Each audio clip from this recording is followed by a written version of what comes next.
Special একটা video নিয়ে চলে আসছি বরাবরের মতো আবার আপনাদের সবার মাঝে। আসসালামু আলাইকুম, কেমন আছেন? এটা ছিল আমার গত শুক্রবারে অনেক দিন পরে আমার অনেক পছন্দের একটা খাবার। এটা হলো কবুতরের মাংস। কে কে কবুতরের মাংস খেতে পছন্দ করেন অবশ্যই জানাবেন। আলহামদুলিল্লাহ, আমার তো অনেক বেশি পছন্দ। পরিষ্কার করে নিচ্ছি। এখানে সমস্ত মশলাটা ভালো করে মাংসগুলো দিয়ে বেশ সময় নিয়ে ভালো কষিয়ে নিতে হবে। দেখেন আমি মশলার সাথে কালারটা কত ইয়াম্মি লাগছে দেখতে। একটু সময় নিয়ে কষাতে হবে ধৈর্য সহকারে।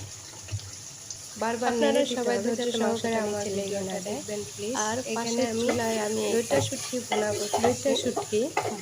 ইউটিউবে আমি নতুন, কেউ আমার ভিডিওটা দেখে ধাক্কা দিয়ে সরিয়ে দেবেন না। শুটকিটা ভালো করে লাইক কমেন্ট করবেন, শেয়ার করবেন। কষানো হয়ে গেছে, সামান্য পরিমাণে পানি আমি এখানে দিয়ে দিছি। আমার শুটকিটা কষানো হয়ে গেছে, সামান্য পরিমাণে পানি দিয়ে দিছি। মাংসটাও কষানো হয়ে গেছে, এখানে আমি ঝোলের পরিমাণ মতো পানি দিয়ে দিয়েছি। ইউটিউবে আমি নতুন, কেউ আমার ভিডিওটা দেখে ধাক্কা দিয়ে সরিয়ে দেবেন না।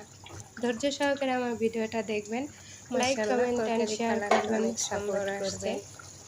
আপনারা কে কে কবুতরের মাংস খেতে পছন্দ করেন? আপনাদের সাথে কথা বলতে বলতে আমার রান্নাটা প্রায় শেষ পর্যায়ে। অলরেডি আমার শুটকিটা অলরেডি রান্না করা হয়ে গেছে। সাথে আছে সেমাই, আরো আছে পোলাও। এই ছিল আমার আজকের আয়োজন। আমার এটাই ছিল, এটা ছিল পোলাও, সেমাই, সাথে কবুতরের মাংস। ভালো থাকবেন। ভিডিওটা এর জন্য স্পেশাল ছিল। এখানে যতগুলো আমার জন্য দোয়া করবেন। আমার অনেক পছন্দের খাবার। সবাই ভালো থাকবেন। আল্লাহ হাফেজ।